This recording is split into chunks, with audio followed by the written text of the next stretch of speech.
आइए जानते हैं आगे की कहानी। नाश्ता करने के बाद शिवी अपने कमरे में आकर बैठ जाती है। कमरे में बैठे बैठे बोर होने लगती है तो उसे नींद आ जाती है और शिवी बेड पर बैठे हुए ही सो जाती है। यहाँ राजवीर अपनी रिकॉर्डिंग पूरी कर गाड़ी में बैठ निकल जाता है। राजवीर ड्राइव कर रहा था, तभी उसका मोबाइल बजता है। राजवीर अपने मोबाइल को देखने लगता है, तभी अचानक सामने से एक ट्रक आता है और राजवीर के गाड़ी को टक्कर मार देता है। जैसे ही ट्रक राजवीर के गाड़ी को टक्कर मारता है, शिवी राजवीर का नाम लेकर जोर से चिल्ला नींद से उठ बेड पर बैठ जाती है। शिवी के चिल्लाने की आवाज़ सुन नीचे बैठी सुनैना जी चौंक जाती है और जल्दी से उसके कमरे की तरफ दौड़ जाती है। सुनैना जी शिवी के कमरे में आकर देखती है तो शिवी नींद बेड पर उठ के बैठी हुई थी। उसे ऐसे उठा हुआ देख सुनैना जी जल्दी से शिवी के पास जाकर उसे देखती है तो शिवी का चेहरा पसीने से भीगा हुआ था और वो एकदम शांत सी एक जगह देख रही थी। शिवी को ऐसे देख सुनैना जी उसके चेहरे को पकड़ कहती है, शिवी क्या हुआ?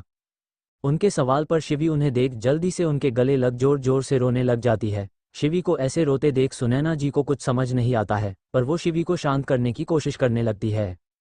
दूसरी तरफ राजवीर अपनी गाड़ी एक जगह रोक गाड़ी से उतर जाता है। तभी मान उसके पास आता है और उसे अपने साथ चलने कहता है। राजवीर उसके साथ अंदर बढ़ जाता है। मान और राजवीर आकर जेलर से मिलते हैं और फिर कुछ फॉर्मेलिटी कर वो अंदर जाते हैं। मान और राजवीर अंदर आकर एक जगह खड़े हो जाते हैं और कुछ देर बाद वहां निखिल को लाया जाता है। निखिल जब राजवीर और मान को देखता है तो उसके चेहरे पर एक अजीब सी मुस्कान आ जाती है। राजवीर और मान को देख निखिल उनके सामने खड़ा होकर कहता है, तो आखिर मेरे भांजे को मेरी याद आ ही गई। उसकी बात सुन राजवीर कहता है, मुझे तुमसे कुछ जरूरी बात करनी है।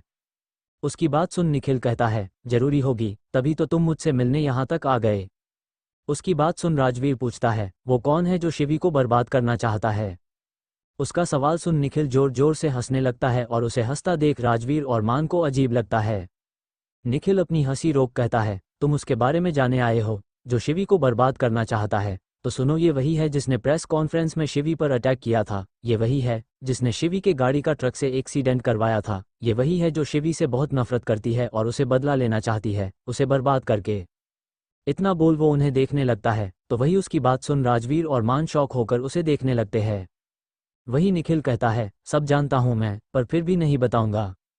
निखिल की बात सुनकर राजवीर को गुस्सा आने लगता है और अपने हाथ की मुट्ठी बांध लेता है। तभी मान उसे शांत रहने का इशारा करता है और खुद निखिल से कहता है, अगर तुम हमें बता दो कि वो कौन है तो हम तुम्हारी सजा कम करवा सकते हैं। उसकी बात सुन निखिल उसे देखने लगता है। कुछ देर मान को देखने को बाद निखिल फिर से हंसने लगता है और कहता है, तुम मेरी सजा कम करोगे? इतना बोल वो फिर से हंसने लगता है तो वही उसकी हरकतों के वजह से राजवीर का गुस्सा बढ़ते ही जा रहा था। निखिल अपना हंसना बंद कर उन दोनों को देख कहता है, तुम दोनों चाहे जो करना है कर लो, पर मैं उसके बारे में नहीं बताऊंगा। उसकी बात सुन राजवीर का सब्र जवाब दे जाता है और वो निखिल की गर्दन पकड़ उसे दीवार से लगा दांत भिजते हुए कहता है, तुम नहीं बताओगे तभी मैं पता लगा लूंगा, लेकिन उसके बाद मैं ये ध्यान रखूंगा कि तुम कभी यहाँ से बाहर नहीं निकलो। इतना बोल वो उसे छोड़ देता है तो निखिल नीचे बैठ खांसने लगता है। निखिल जब नॉर्मल होता है तो राजवीर को देख कहता है, तुम चाहे जो कर लो पर तुम उस तक नहीं पहुंच सकते, शिवी बर्बाद तो होगी। उसकी बात सुन राजवीर गुस्से से उसे मुक्का जड़ देता है, जिसे निखिल का चेहरा एक तरफ झुक जाता है और तभी हवलदार आकर निखिल को पकड़ते हैं और उसे राजवीर से दूर कर लेकर जाने लगते हैं। पर जब हवलदार उसे लेकर जाने लगते हैं तब निखिल चिल्लाकर कहता है, तुम कुछ नहीं कर सकते भांजे, जल्दी ही वो दिन आएगा जब शिवी से उसका सब कुछ छीन जाएगा, सब कुछ, यहाँ तक तुम भी। इतना बोल वो हंसने लगता है तो वही उसकी बात सुन राजवीर को बहुत गुस्सा आ रहा था। मान राजवीर को लेकर वहां से बाहर आता है, तभी उसका मोबाइल बजता है। राजवीर सुनैना जी का कॉल देख गहरी सांस लेकर कॉल उठा बात करने लगता है तो सामने से उसे जो कहा जाता है उसे सुन उसके माथे पर शिकन आ जाती है और जल्दी से गाड़ी में बैठ मान को गाड़ी जल्दी चलाने बोलता है। उसे ऐसे परेशान देख मान पूछता है, क्या हुआ? राजवीर, शिवी की तबीयत खराब है। उसकी बात सुन मान भी थोड़ा परेशान हो जाता है और जल्दी से गाड़ी स्टार्ट कर वहां से निकल जाता है।